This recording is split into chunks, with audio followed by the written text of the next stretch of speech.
Hi, I'm Taylor with Mom on the Spectrum, and this is my best friend in the entire world, Mollie Hogan. Hi. And I'm really excited about this video today. There's been so many requests to talk about autism and parenting, and between the two of us, we have 4 autistic kids. They all present completely differently, and so this started as an idea, but like most things with us, it's going to turn into a lot more than that. So before we get into all of that, I'm really excited. Those of you who have been around on the channel for a while have heard me talk about Flare Calmer earbuds. I haven't been able to talk about these because they've been in production, but they are now available. It's the Flare Calmer 2 prototype. And as much as y'all have heard me talk about the original Flare Calmers, how much I love them, I promise I'm not just saying this. These are like 10 times better than what we had originally. So the cool thing about this new prototype is, again, they have the hole at the bottom. It's blurry. So sound passes through and things don't get like muffly. But then also this new prototype, it comes with 3 different size options. So I know that was a frustration that some of us had with the other one, is we didn't know how to size it well. There's 3 different options that come with it. So you can like experiment and figure out what works best for you. But anyways, check them out. Link in the description. And I know you're going to love them. I didn't think I was an earbud person until I tried them. And I was like, why didn't I live my life with earbuds sooner? So I used them last night when we were eating pizza. Yep. So Mollie's in town for Justin Timberlake concert. Obviously. And priorities. Yeah. So she's from Wisconsin, and we've been best friends since 2001. 23 years. Yeah, it's been a while. And we only had 2 years together. Mm-hmm. And then her family moved around the country a lot. And so in 9th grade, she moved, and we've been long distance best friends ever since. Yeah. And she's lived in like 74 different places. Not that many. It feels like it, but yes, not quite 74. Yeah. But, so it's like our lives have been so intertwined that I actually thought about this when I received my autism diagnosis. Like everything that happens to me happens to her, and everything that happens to her happens to me. So I remember like the way I was going to tell her that I was autistic was, hey, guess what? You're autistic. And I think the words that I remember I was on the phone with you, I was driving down, this was when I was in South Carolina at this moment, and I was driving down the street, and you were like, I think I might be autistic. And I think the first thing I said to you was like, if you're autistic, then I'm autistic. Yeah. So yes, same. That's just how our lives have worked. That's how it goes. But to clarify, she has not been diagnosed autistic. I am not autistic. We are under the assumption currently that she is not autistic. Yes. But our lives tend to be pretty similar. So definitely glad to have her in town this week. And we're planning on talking about the diagnostic processes for each of our 4 kids, mm-hmm. because they have been completely different. And I feel like the roads to the diagnoses for us have been, I think as we talk about them and share the experiences, I think there's going to be a lot of insight for parents out there. Even though we're talking about diagnostic process in terms of how to raise kids, in terms of how to approach neurodiversity as a parent. Mm-hmm. So there's going to be a lot of information that we share today. And like I said, we have spreadsheets with where we're going to go from here. I have mm-hmm. seen all the comments coming in with suggestions for topics, and we're going to cover those as much as we can. But we're going to start with the diagnostic process today. But I'm going to turn it over to Mollie and let her share a little bit about the perspective that she's bringing to our conversation today. Yeah. Well, before I say that, I just want to say, thank you for having me. I've obviously been watching. You're a fan. And rooting from day one. And honestly, I was thinking when we sat down to do this video, I remember coming to visit you, and you were like, I have a secret. I was like, oh my God. And you were like, I have recorded some YouTube videos. I'm a YouTuber.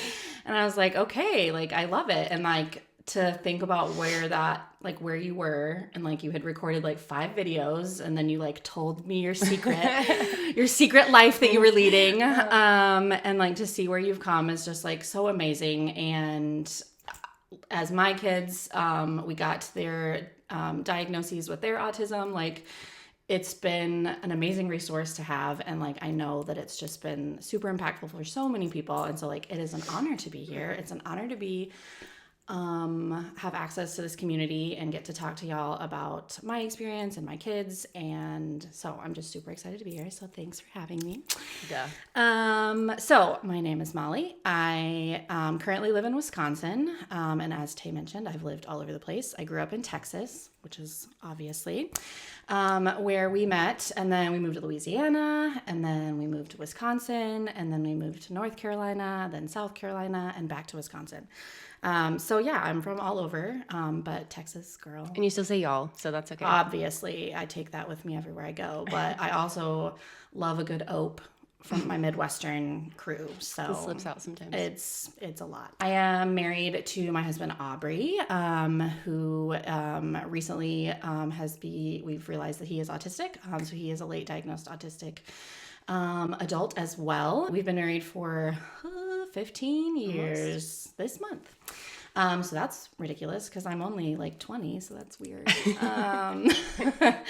And we it definitely felt old last night at the concert. Oh my gosh. We realized Justin Timberlake is 43, which is not old, but like they were like, who's born in the 70s? And like there's a really loud response, which is great. But it was just one of those moments where like we're like the youngest people. I mean, and it's not like old. We're old. Yeah. Okay.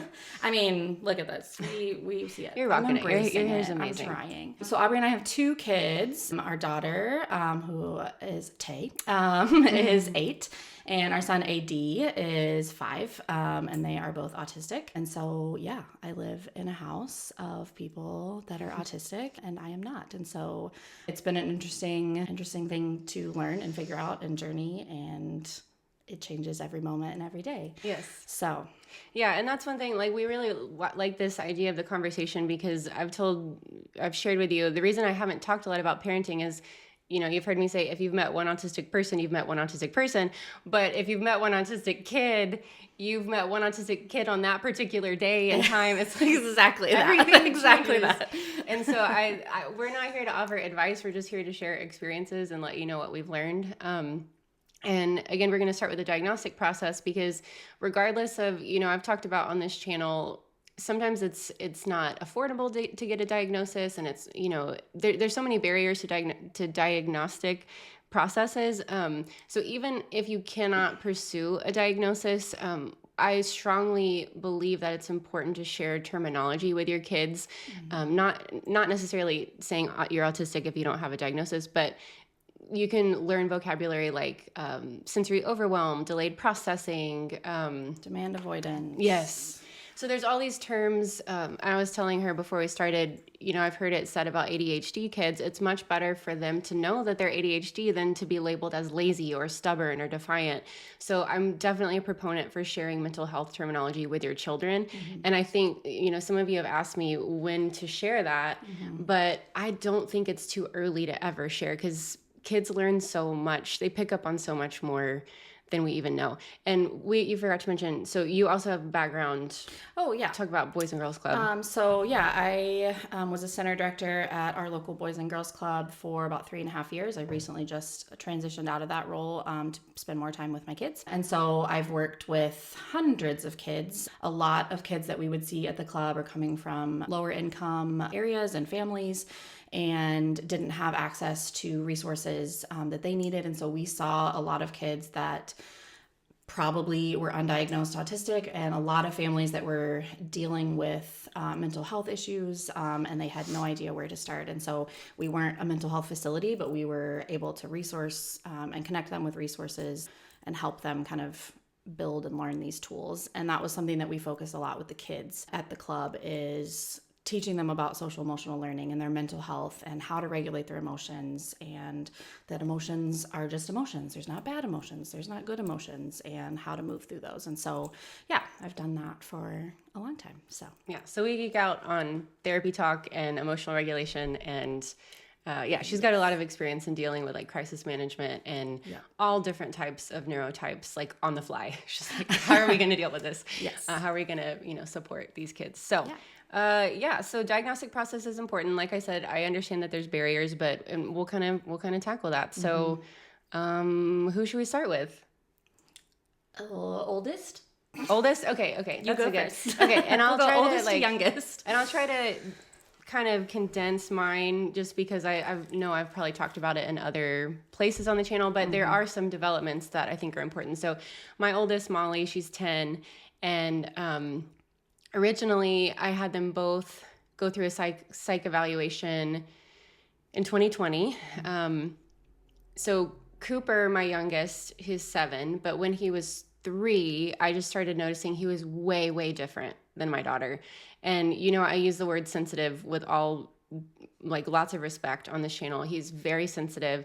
He had to be held a certain way. He had to be rocked a certain way. He had to have certain foods. He was allergic to stuff. He, sounds just were upsetting to him. And it just felt like I had to have this perfect formula in order to satisfy him. Mm-hmm. And so I started reading about I can't remember how I stumbled on it, but a highly sensitive person was the first term that I came across. Yep.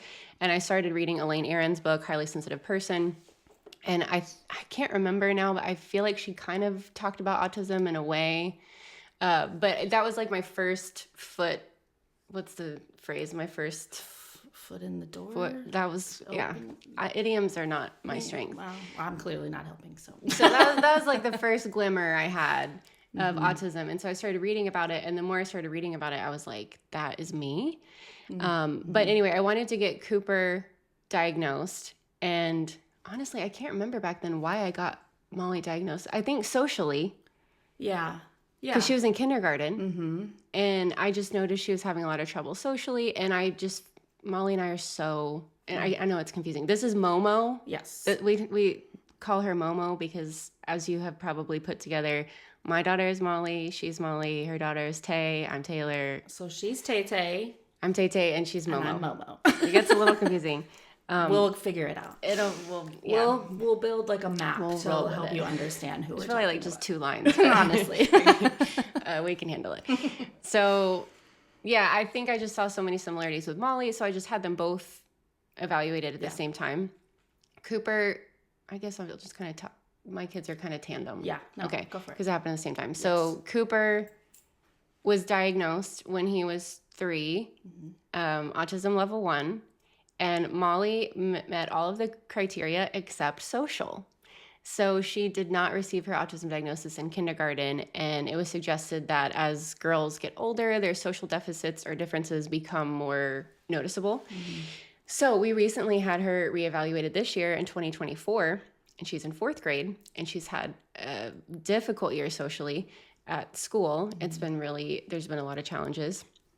After the psych evaluation this time, she qualified for level 2 criteria for autism socially, and level 1 in the other criteria points, So I thought that was really interesting because that's been one frustration for me. And I know you too, like as a parent, you see stuff and you're like, it's there. Yes. And it's just like hard to get other people to see, and then the testing and stuff, it's just not always. It's so hard. There's just a lot of invalidation, and it makes you doubt yourself, but you also still have these moments of like, I know this kid, and I know what I'm seeing, and this is it, and eventually you're gonna get there. Yeah, so it felt like a really big victory this time around with my daughter Mollie, because it's like I've seen these things, and then it was just this validation for me. Honestly, level 2 was not on my radar, and I think even me as a full-time autism advocate now, it caused me to take a step back and be like, girls really do have this. There's just like I don't want to say inequality. It's just like a different way that it presents for a lot of girls, and it just validated me that like, she really does have social differences, and I'm not making that up, and they're like differences to the point that it significantly impacts her day-to-day life. And so going through that evaluation process for my daughter was extremely validating this time around, but exhausting. Like it's been so stressful. In the diagnostic process, it can be really helpful to pull up the autism criteria and like write out why you think your child fits the criteria. So that's what I did this time around, because I was like, look, I know that she's autistic. And so that was really helpful. So I guess I feel like that's my kids in a nutshell. No, I think that's awesome. So tell us about AD and Tay.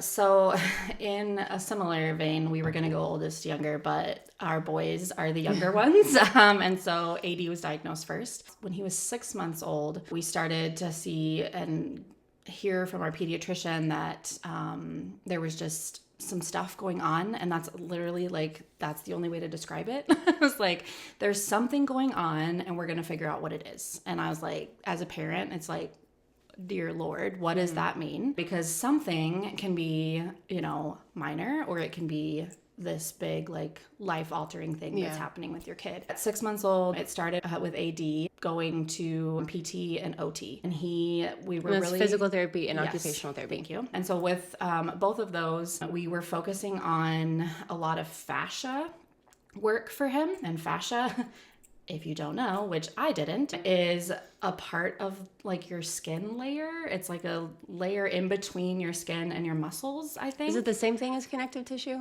I don't know. It's related? I think so. Okay. I think, but I don't know. So they were doing this fascia work to just, like, release this, like, tension that I think he had built up.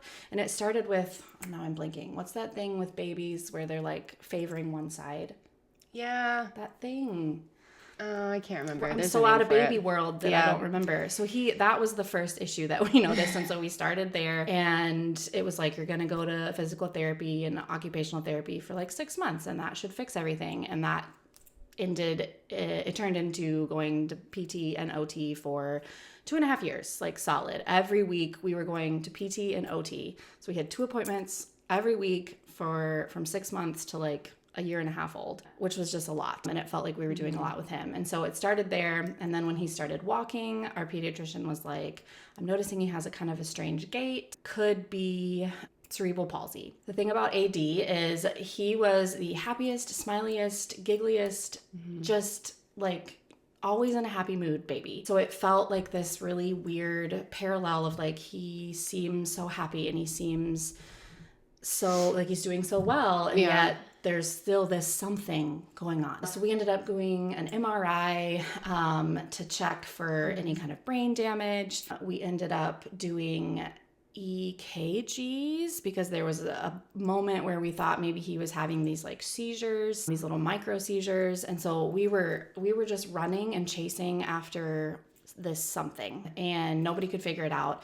And about 1 year into this process, I had this moment and I was like, I wonder if he's autistic. And I mentioned it to my pediatrician at the time, and it was immediately like, no, there's no way he's autistic. Like, maybe something else is going on. But no, he's not autistic. Look at him. And I'm like, look at him. What does that even mean? First of all. And so right as that happened, I got shut down, and then we moved from South Carolina to Wisconsin. And so we started with kind of a whole new slate in Wisconsin.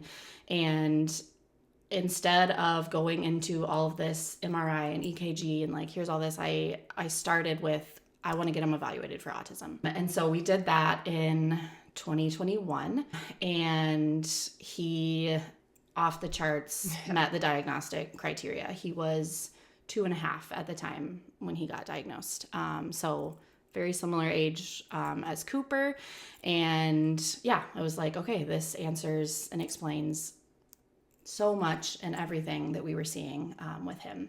And I when you were talking, walking with you through all of that, which was, there was so much you were going through. But you're saying the doctor said it could be something small or it could be something big. You know, it's like that seed in your head as a parent.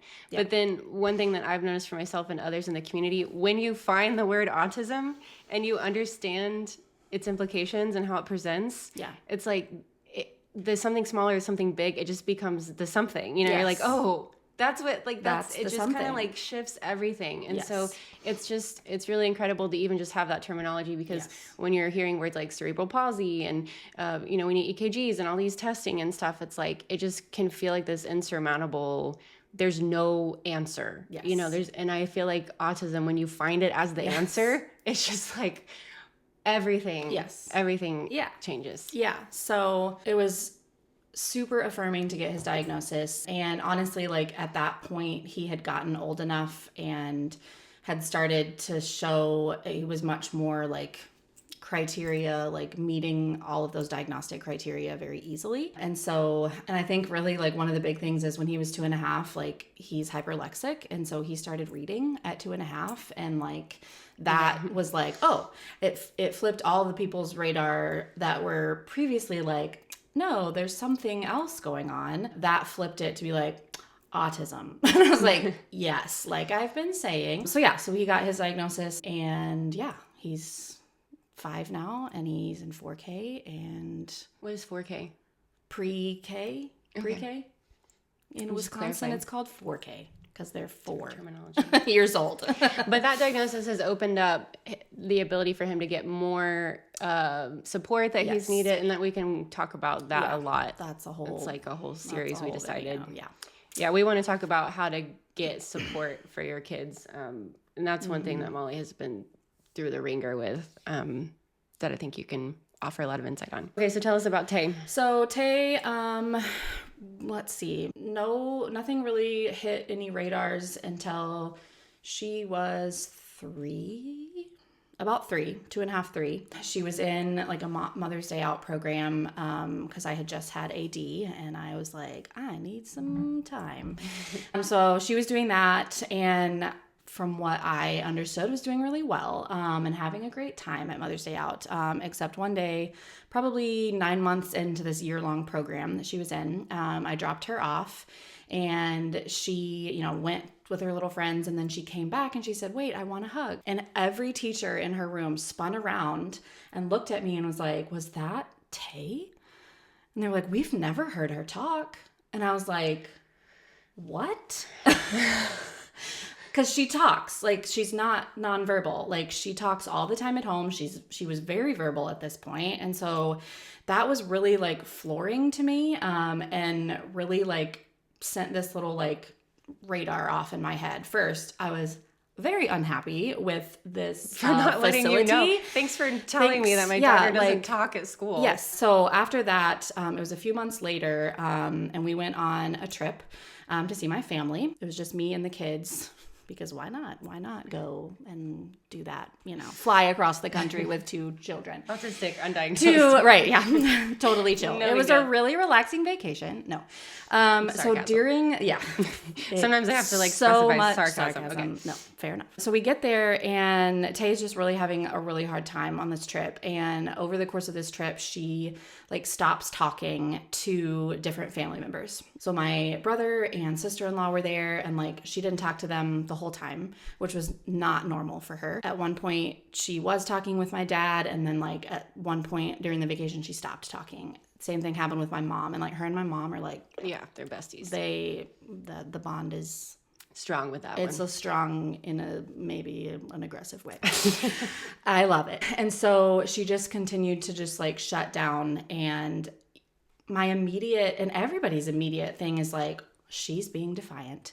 Mm-hmm. She is not getting her way. She's acting out. She's acting out, and it's not nice, and it's not kind. And so we were going on that path of this isn't how you behave socially. Right. It's unacceptable, and it's not okay, and these people love you, and you need to talk to them. So it was really stressful. We got home, and Tay wasn't talking to her dad either. And that was a really big, this is not good.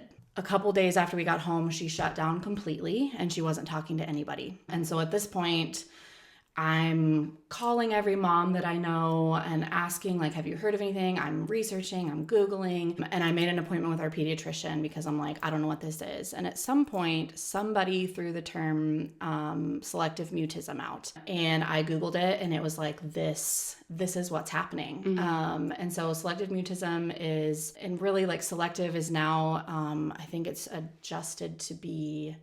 Yeah, it changed recently. It did. Situational mutism, because selective gave this impression that's you they're could choose, choosing. Yeah.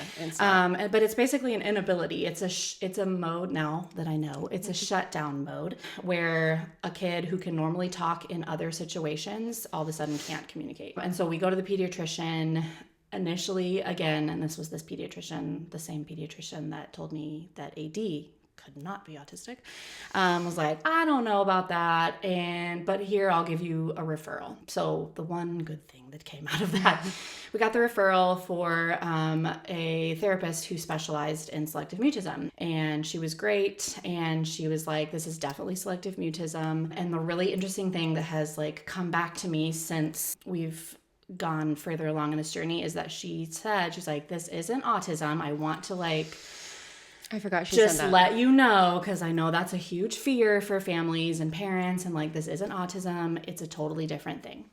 And I was okay, you're the expert. Tay started going to therapy, and we saw a lot of big improvements. And about a month after she had shut down completely, she started communicating again. And so that was a huge deal, and we were seeing a lot of great progress. And then again, about the same time, we moved to Wisconsin. So we sat with that selective mutism diagnosis for Tay for a long time. And we thought, this is the thing.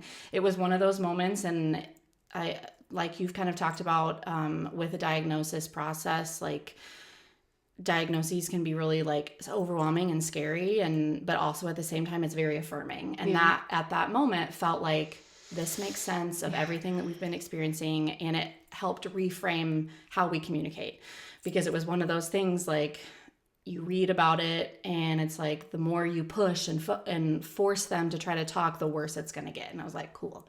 Been making it a lot harder for her, but it let us like reframe and create a better space for her. And so we did see improvements. That all happened, and meanwhile we were going through this diagnostic process for AD. And then a couple months later, after we got AD's diagnosis, we started to have a lot of new issues and new challenges with Tay. Some of it was like, oh, maybe this is, a little bit of that selective mutism and it can look like this. There was a lot of stuff that was like, this doesn't make sense. Like, what is this? In the height of the challenges with her, there was a night she would have these itching fits where she would just scream and cry and I'm itchy, and she would scratch herself until she would leave marks, and she would get like aggressive and violent because she was just, her body was like, felt completely out of control. And if you look at selective mutism, it doesn't cover anything like that. So I was like, this doesn't fit selective mutism. So we started to go to pediatricians, to psychologists, anybody. I took her to the emergency room one night because I was because the night before she had been up for 4 hours from like midnight to 4 a.m. just screaming and crying. And she was thrashing around so much that she like kicked me in the face, and I thought she had broken my nose. Like it was so much, and it was so overwhelming. Yeah. And I go to the emergency room because I'm like, what? Nobody else. This feels like an emergency. Okay. Like we can't do another night like that. They were like, I think she's just really like angry. Oh. Super frustrating. The pediatrician that we were at that time told us that she was defiant. Things like oppositional defiant disorder were thrown out. Impulse control disorder was thrown out there. That was the most frustrating thing to hear, because at the same time, this was a kid who was starting school and she was getting bused to like an after school activity. And the first day she rode the bus, she fell off the bus, like down to the sidewalk, bloody knees.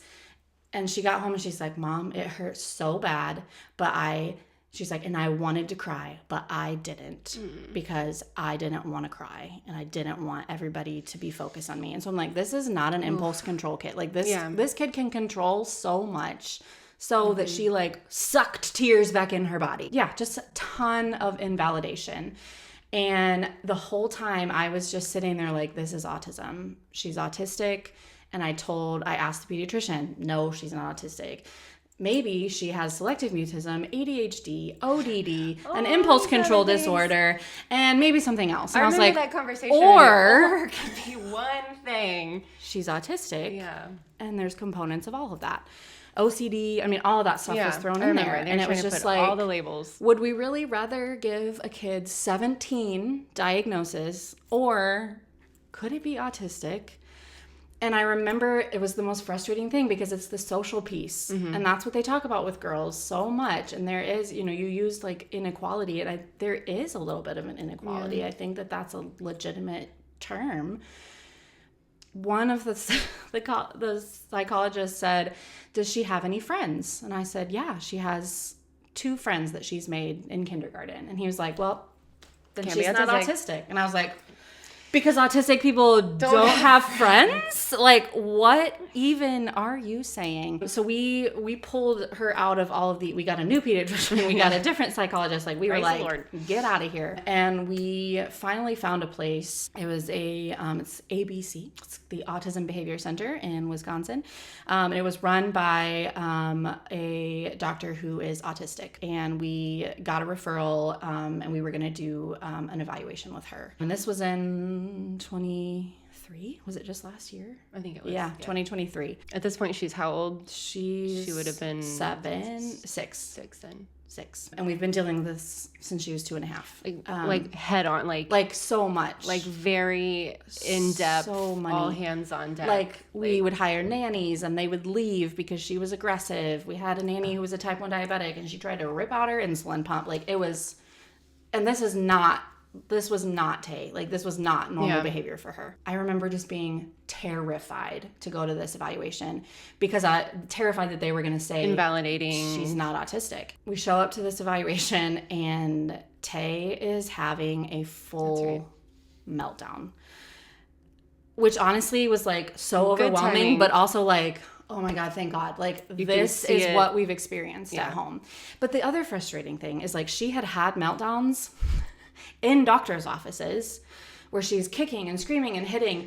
At one point, my husband took her to a doctor. It was like a regular checkup, and she was having a meltdown and kicking and screaming, and he's like trying to control, and he's like speaking calmly, and I'm trying to calm her down. And in the middle of this meltdown, the doctor hands him a calm parenting brochure, and Tay, this is what she does. She rips it out of the doctor's hands and rips it in half and throws it in the air. That's and what he was I think like, about that.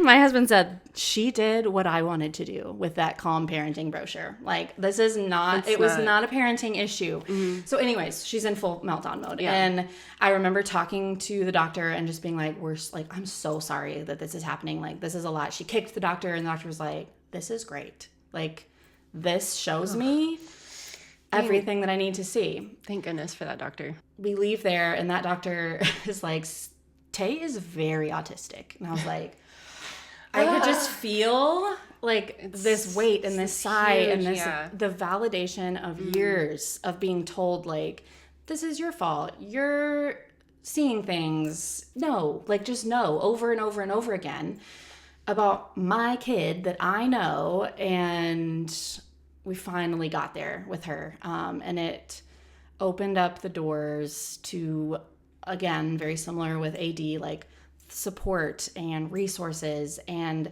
being able to talk with her. Yeah, like language what's to going give on her when she's feeling these things and having these meltdowns. The doctor also said, in my opinion, she should have been diagnosed when she was 3. Selective mutism was a misdiagnosis of this is autism. And it was hard to hear at first because we really felt like that selective mutism diagnosis just was like... Well, it was such an investment. Like, financially, and y'all poured everything into it. Yeah, we did. And so it was really hard to hear that, like...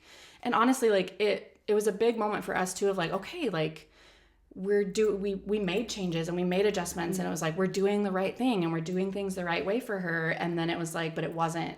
It was the right direction, but it wasn't fully everything that we needed to do. And so it was, again, one of those moments where it was like, oh, we've been making things harder for her unknowingly. Honestly, that big meltdown at the diagnostic appointment was probably one of the last big epic meltdowns that she's had like that.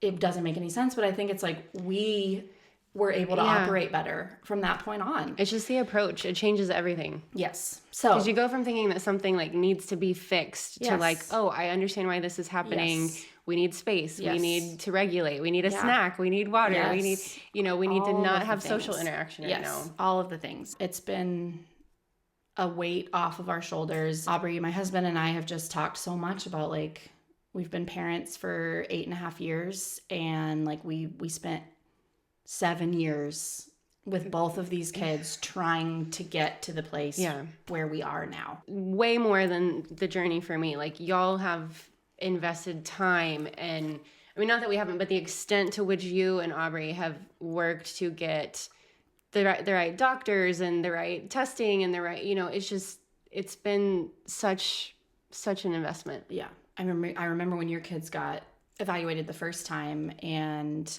you left that. It was like this super awesome. Cooper got the diagnosis, and yet it was the same way with Tay of like, well, maybe one day they'll meet the autistic criteria. And I'm like, why do we have to wait to a certain point? Why do we have to wait till it gets to a point where things are really hard and really difficult, and like you have to like I mean, the meltdowns that Tay was having is like, that is how it feels like you have to get. You have to like make a bunch of ruckus fire, just, and like noise, screaming, yes, and like, until somebody will be like, oh yes, and that's what you are on fire. I'm happy to help you. Yeah, like about just you and I both, as we tell the stories, it's like the amount of time it takes to talk about Tay's journey versus AD's. Like it was such a different journey.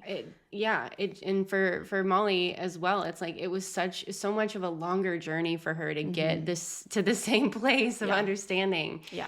And that's financially, that's time, that's energy, that's heartache and stress, and it disproportionately affects girls. And so just talking about this, it's like she's mentioned so many medical professionals, and I've had the same thing where we've been so invalidated. And it's like that's why we want to talk about this. It's like there's so much that just education can do, and just understanding, and like autism doesn't have to be this bad word. It doesn't have to be this death sentence. It's like it's just it's a word that can help you get perspective on how to support yourself and how to support your kids. And so, like I said, the diagnostic process, I know is not accessible for everyone, but even just having the understanding, and I have the Ultimate Guide to Understanding Autism. It's free. It's in the link or the description, and it's 40 vocabulary words that if you can't yet tell your kid like you're autistic, I've got 40 vocabulary words that you can start using with them to help them understand. Like my 7-year-old now, he'll have a meltdown and he'll come back after he's better and he'll be like, sorry mom, that was a meltdown, I was overwhelmed. He's 7, and so just having those words, that's amazing, it changes everything. Yes, there was a long period, I think especially with Tay and Mollie, that like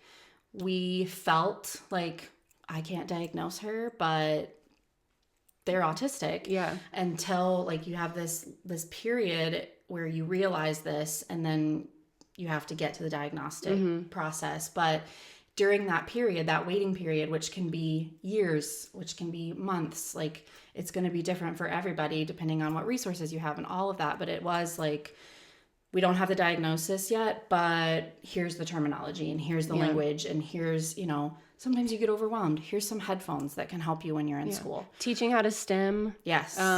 That was a huge one. Isolation to recover. Like, yes. It's okay to be alone. Yes. It's necessary to be alone. Making sure that they've had snacks. A lot of times for kids, autistic kids, their interoception is off, which means they can't really respond to their body's internal cues to know when they're hungry, thirsty, need to go to the bathroom, or tired. Yep. So making sure that they have snacks. Like I said, stemming, learning emotional regulation, just how to sit with uncomfortable feelings in your body and like breathe through them. Yeah. Because there's so much stress, I think, that just like courses through an autistic person's body. That's another video, but like our nervous systems are just on high alert, and we hear and see and experience things.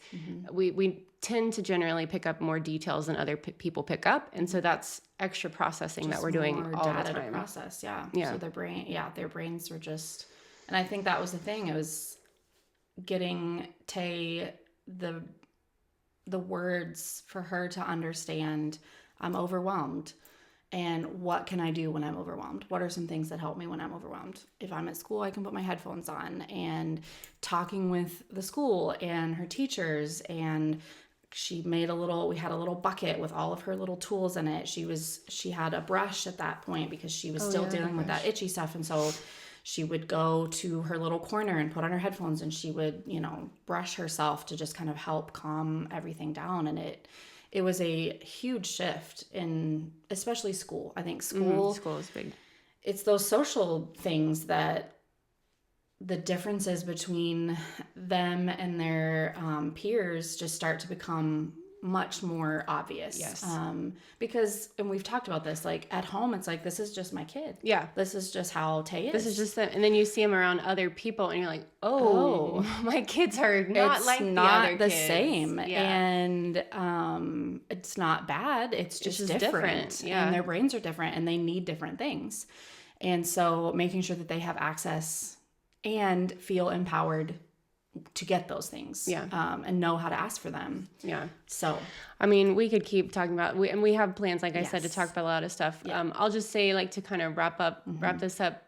We both mentioned different, and for myself too, like, my brain's trying to catch up with me, and people in the community that I talk to, we've had this road of like not necessarily misdiagnoses, but like ill-fitting diagnoses. And so if you find yourself kind of just piling on all of these, you got capital a list letters. of... For me, autism was like, I can finally quit researching every mental health term that I come across. Like, Yes. this actually fits. This actually helps me feel like I've had ADHD thrown at me. I've had OCD, sensory overwhelm, highly sensitive. You're just smart. You're just shy. Yes. But then having the autism term, it was like coming home to myself. So if you are looking for somebody to help you get diagnosed, I have a growing list in the Big Autistic Resource Guide, because it is very important. As you can probably tell from our stories, it is very important who you go to where you're evaluated. You want to make sure that it's somebody who has experience, especially with how autism presents in girls and women, and somebody who is up to date with the latest on autism education. Yeah. So there's a growing list. I keep the Big Autistic Resource Guide edited and updated, and that's available to you for free. I'll also put that link in the description, and make sure that you check out these amazing, incredible new Calmer 2 prototypes. I love them. I wish I had 10 pairs of them, and I would just keep them in every bag that I own all the time. They're super great. Link in the description, and look out for more Momo. Thanks for watching. Can't wait. Bye.